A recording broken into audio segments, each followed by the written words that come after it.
the Big Tech Podcast, in proud association with Magnet Networks, connecting businesses virtually anywhere in Ireland.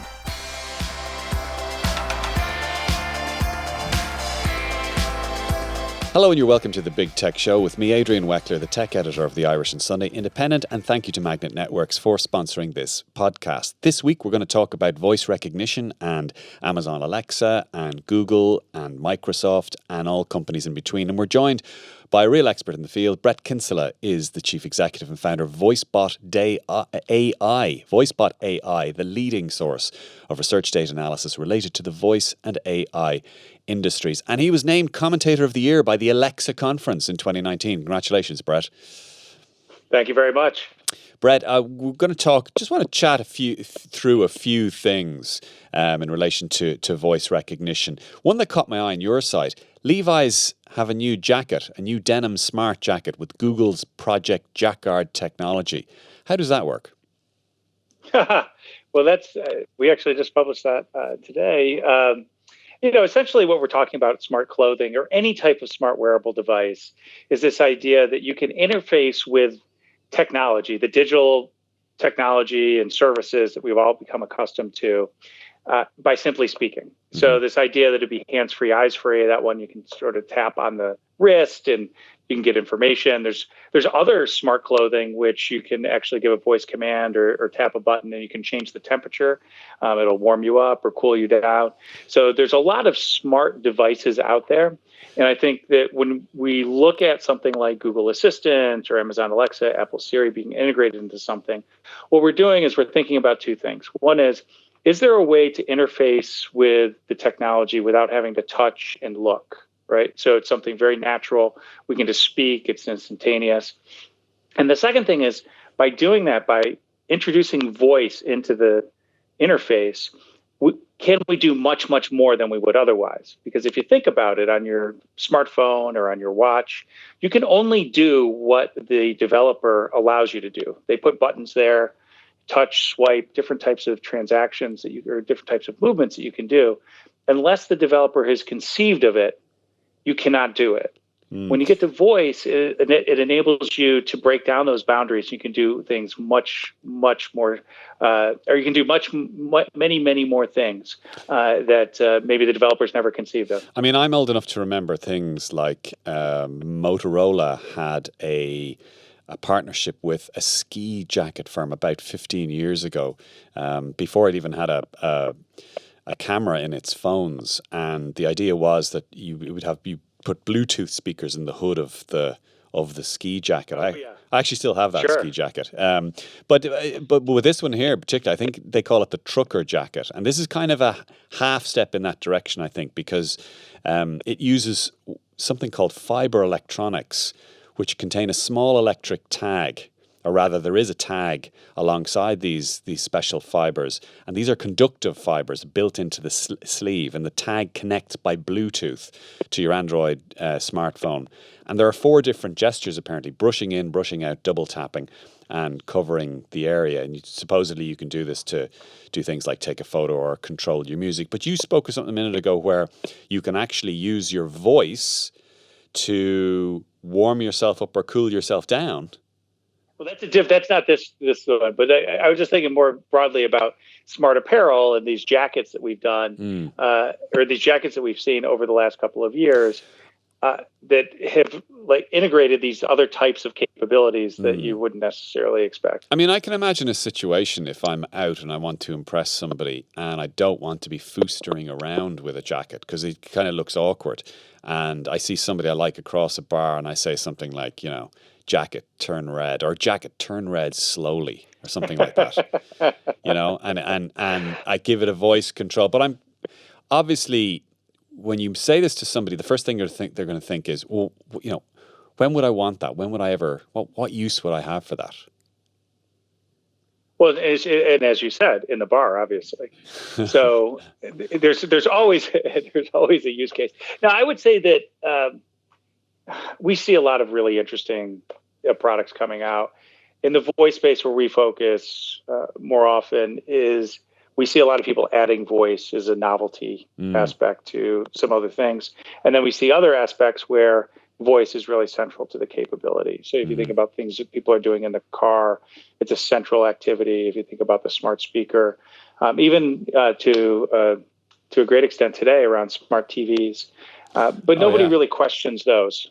Yeah, right? We all know that voice is good in those situations. I'm buying a new TV at the moment, and with TVs aren't like phones, because you tend to only sort of buy one every 8 or 9 years, really. I mean, know, it's certainly not every 2 or 3 years.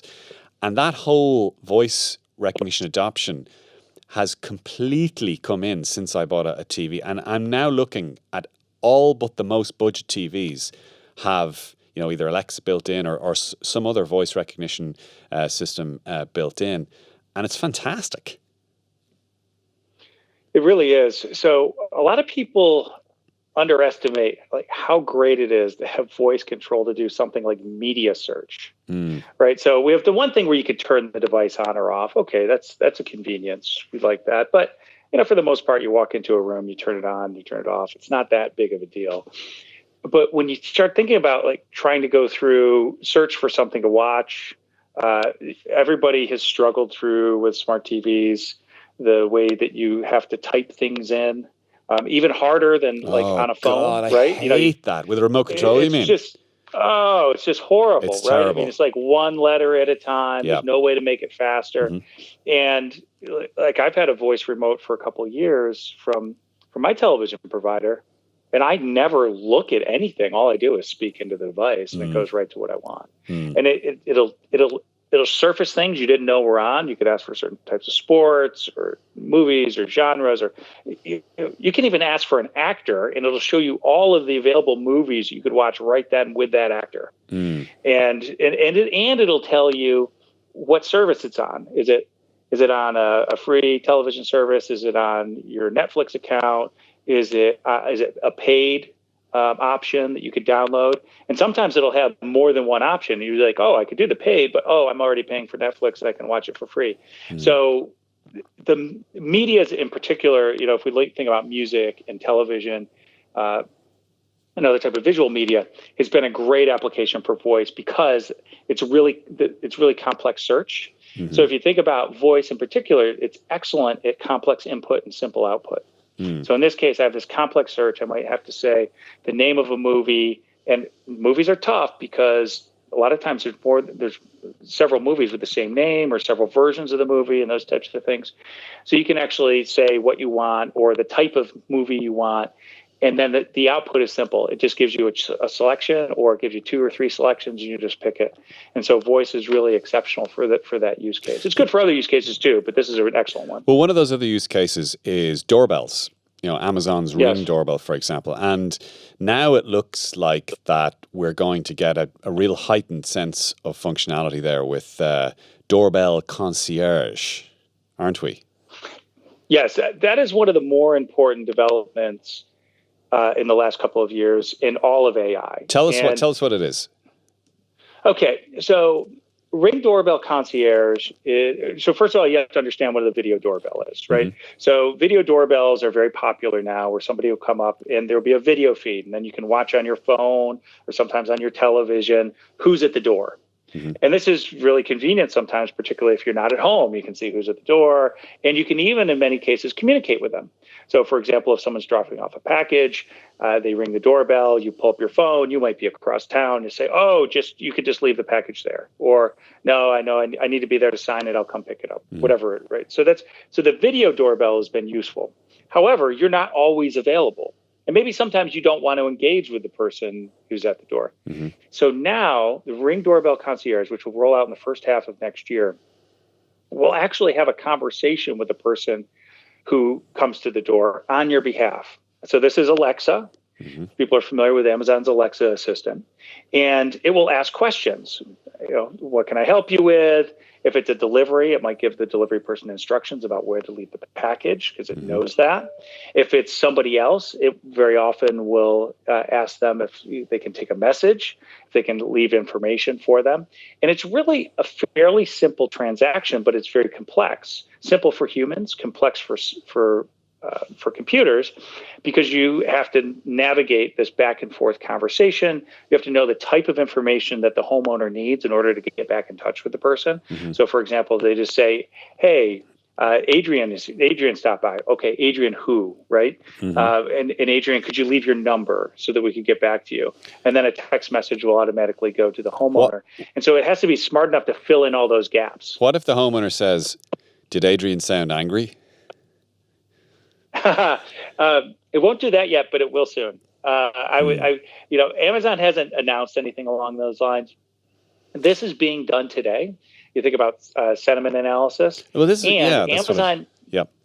Amazon just demonstrated this for users, right? So there's frustration detection. It hasn't rolled out yet, but Alexa will notice when you are frustrated when you're speaking with the assistant.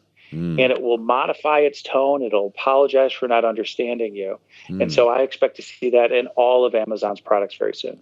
So it could soften its tone, for example, if it detects, say, frustration or anger, and if the researched response to that to try and ameliorate the situation is a softened tone, then it will soften its tone. That's exactly right. In fact, I saw a demonstration of this out in Seattle a couple of weeks ago, and the demonstrator, Dave Limp, he asked for something, he got the wrong answer, and then he acted like he was really frustrated, and Alexa came back and said, "I'm very sorry, I think I misunderstood you." And then it asked him to restate his question, or if there's another way that it could be assistant. And we've seen this before other places. So, for example, Nuance Communications, which is one of the really big voice assistant companies you've never heard of, because it's always embedded inside of cars or call centers, those types of things. And they demonstrated at CES earlier this year a solution that would use facial recognition and tone of voice, some combination of the two, determine if you were happy or sad or angry or frustrated. And depending on that, it would adjust how verbose the assistant was. So if you were more cheerful, it might have longer, more flowery phrasing.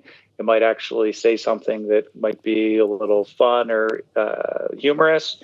If it detected that you might be angry or frustrated, it would be very terse and just answer questions and fulfill your tasks immediately. And do you think that we'll get celebrity voices with that? Well, we're already starting to see celebrity voices. So speech synthesis is one of the aspects of the technology revolution around voice today. I think what most people, really useful for your listeners to think about this, say, there's speech recognition. So did it understand what was said, and could it translate that into text? And then there's natural language understanding, which is like, based on that text, whatever was said, do I understand what it said, and can I find an answer to that, right? And then on the far end of that, they have this idea of speech generation, which is to respond to the user. Can the system generate some sort of audible spoken tone that sounds like a human? And so we hear that with the assistants on a regular basis, and we've already heard that as well with several celebrities. So that's one of the things that's going on right now, is where these systems, they'll actually ask you to say a lot of phrases. I've done this before myself. And what it will do is it'll create a reasonable facsimile of your voice. And so anyone could type anything in and then they press enter, and then it speaks it back as if you are saying it. And so that's how this whole thing works. It goes from speech to text, and then the system figures out based on the text what's going on. And then when it wants to respond, it responds in text, but then it translates that to speech. And so we've seen John Legend came out, or John Legend voice was released by Google. Samuel L. Jackson's going to be released by Amazon coming up. And we're going to see several of these going forward. I think they will be relatively popular, but mostly a novelty, kind of like ringtones were when cell phones first came out. I'd like a Stephen Hawking voice. I'd like his AI voice. Well, that'd be kind of cool. You can get that. You could actually get that already. I think. Yeah, because that was a synthetic voice. So that exists. In fact, an interesting story about that is, he would not change that voice. There was far better speech synthesis that developed in the sort of couple decades after he started using that. But that he became so identified with that voice, he wouldn't change it. Oh, it was very distinctive. And when you heard it, you automatically thought, you genuinely sort of thought, I'm actually listening to a genius. Yeah. So it did resonate. One thing that has been controversial in the last year or so is all of the big tech companies that are testing or researching voice recognition. They've all been hauled up for the practice of allowing some humans to listen to some of the commands or recordings for the purposes of trying to make the systems more accurate. And it was kind of painted in the media really as now see, they really were listening to you. And we've had a lot of back and forth on that. But my question would be, if most of them have said now that they're ceasing that activity, or they'll only do it now with very, very overt permissions, offered first. Won't that make it more difficult, though, for these systems to be accurate? Yes, it will. So, first of all, I think people should understand this is the common practice. It's called supervised learning. If you're using artificial intelligence, the supervised learning is when there are errors, humans review the errors, they annotate them, and then they feed the information back into the system. And the system uses the identification of the error and the correction as a way to avoid that problem in the future. So what it's going to do is ultimately it makes it harder for people who haven't actually built up all of this corpus of data of all these errors and already fixed them. It makes it harder for them because they still need to do the supervised learning. The more you've done, the less important it is. But let me tell you a couple places where it's really critical. One is accents. So what we find is a lot of the times these systems are built to recognize a very standard accent or the most common accent. And then they tend not to do as well with accents which are not as common.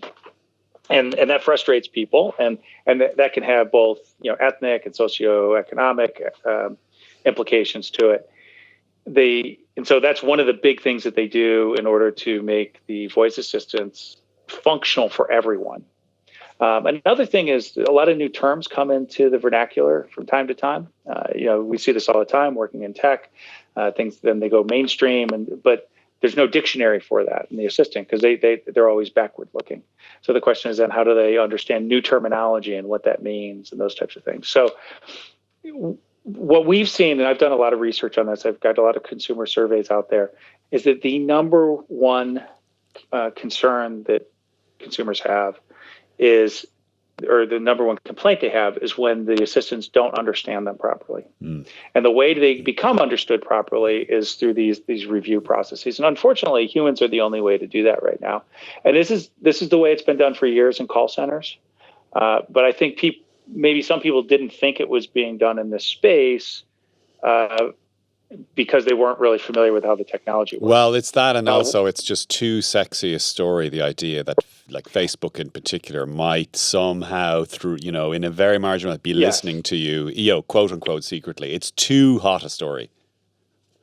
Well, it is a hot story. And I'll tell you, we have a media angle or aspect of the work that we do. We publish a lot, but I really felt this was more of a media story than a consumer story, at least today. Now, what happened was, and I think this is why a lot of these types of situations are great, is when the media blows it up as a big story, and it's a very juicy story, and I'm sure they got a lot of page views out of it, but very good headlines. The big tech companies said, oh, wait a second, I'm just going to take care of this. I'm going to take additional steps to shore up my consumer trust in what we're doing. I'm going to look at our processes again. And so that's really the way you want the system to work. Ideally, they would have all these things in place ahead of time, but almost no matter what you had in place ahead of time, if something came up, everyone would want you to do more. So they've always taken these steps. I will tell you the biggest problem that they had, and it's really was such an obvious issue for them, is they were having third-party contractors do the review. And there's sometimes a good reason for that, because particularly for smaller companies, these are big companies, but there are third-party contractors who are actually specialists in this, right? The linguistic analysis and feeding and annotating the data and things like that. However, these big companies have the resources to bring that in-house.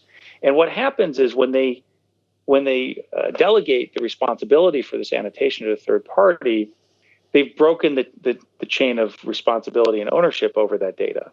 And what we see in all sorts of data, whether it's just your cell phone tracking or utterance data that you record through smart speakers and voice assistants, is that there's a small percentage of the time there is personally identifying data, but a small percent of the time is actually a lot of data points because we use these devices so frequently.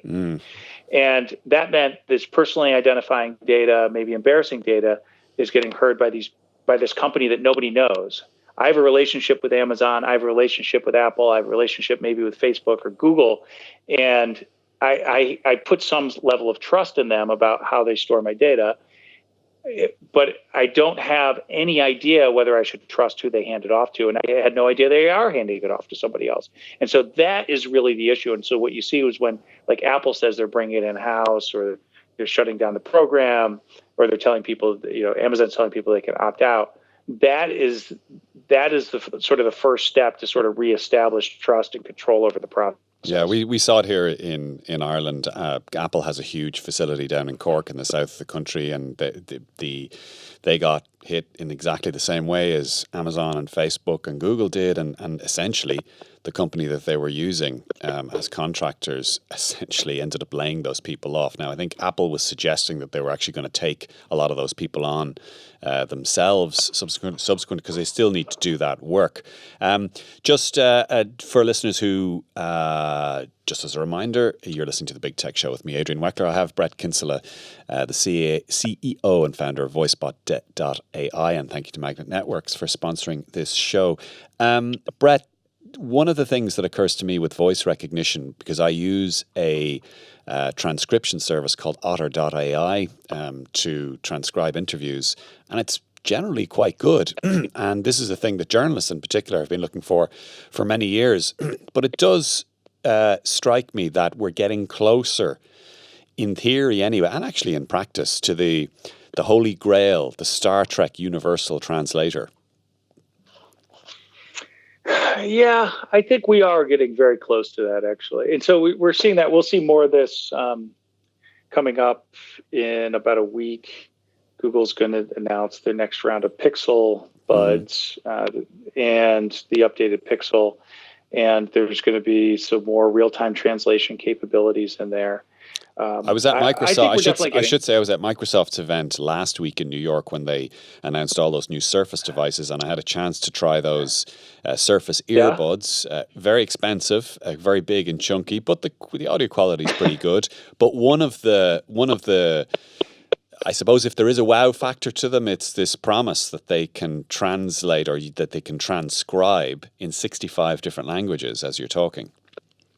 Yeah, the real-time captioning when you're speaking. I haven't had a chance to try that yet, so I'll be interested to see how that works. Yeah, I don't think they allow you to test. Oh, they allowed me to test it, and I tested that captioning feature, and it worked. To the same degree of accuracy, roughly like 80-90% plus, as many of the other services I've tried. Now, not especially comfortable. The audio quality was good, but they come with those little rubber disposable ear infill things that some in-ear wireless buds have. I don't really like that. I prefer the hard form factor of the AirPods. But, Microsoft knows its market. They're more expensive, and it's obviously going for more of a productivity customer there. But it's an exciting idea that you can caption or transcribe or maybe eventually translate into all these different languages in real time. Yeah, and I think what a lot of people don't realize is when you see like captioning on TV, even for live events. So for recorded events, I think they have plenty of time. But for live events, you have the automated, but then sometimes you'll see edits in real time. And those edits are because there's humans who are overlaying onto that. Mm-hmm. And so there's a couple of folks in the States who are working on this, who are doing the combination of automated plus real time. And then there's a company actually out of Israel called Verbit that's been very successful in this in the academic space. So in a lot of university settings where they have deaf students, they're supposed to provide some way for the deaf student to follow along with the class in real time. Mm-hmm. And if there's not someone who can do sign language, during that period of time, they have to have this solution. And so what they're doing is they have this sort of real-time transcription, and then they could also, and they create these domain models around the academic discipline to make it more accurate for these terms that, physics terms or scientific terms, which might not normally be understood by the assistants in the transcription systems. And then sometimes they'll actually overlay a human who in real time will update it as well. Mm. Now, you're talking at ConverCon, which is next Thursday. I think it's October 17th, I think, in the Lighthouse Cinema in Dublin. You're one of the speakers there. You're also going to be speaking with, there are other people, friends of this show, Patricia Scanlon, for example, Dr. Patricia Scanlon of Soapbox Lab. We've had her on the show a few times to talk around these topics. What are you going to be talking about? Well, largely what I'm going to focus on is the rise of voice assistants and what that means beyond the smart speaker. Because I think there's this idea that the smart speaker is the voice assistant, and people are starting to understand that maybe it's more than that. And so we're going to talk about this idea of voice as a platform and being the next major platform shift. We have the web, mobile, and voice, and how different voice is from those previous platforms. So that's one of the things. Then we're going to talk a little bit about some of the barriers and challenges they have to grow going forward. Mm-hmm. You've been to Ireland before?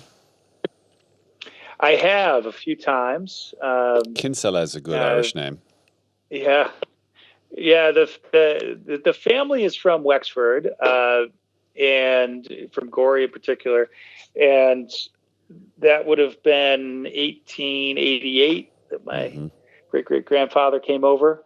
So I've actually never been down there. I've been to Dublin a couple times on work. My cousins have been down there. My uncle have been down there. But one of these days, I hope to make a trip down there and meet up with some of the cousins. Well, Gorey's not really that far from Dublin. In fact, many people would say that Gorey's basically a suburb of Dublin now. And I know I'm going to get a lot of hate mail from people in Gorey for that. But listen, it's been a pleasure to talk to you, Brett. Thank you very much for coming on the podcast with us today, and the very best of luck at ConverCon next week.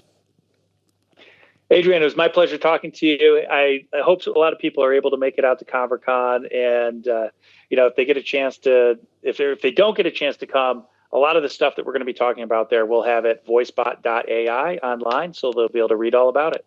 Okay, well, thank you very much, Brett. That's all from me, Adrian Weckler, the tech editor of the Irish and Sunday Independent, and thank you one more time to Magnet Networks for sponsoring this podcast. We will talk to you at the same time next week. Bye-bye.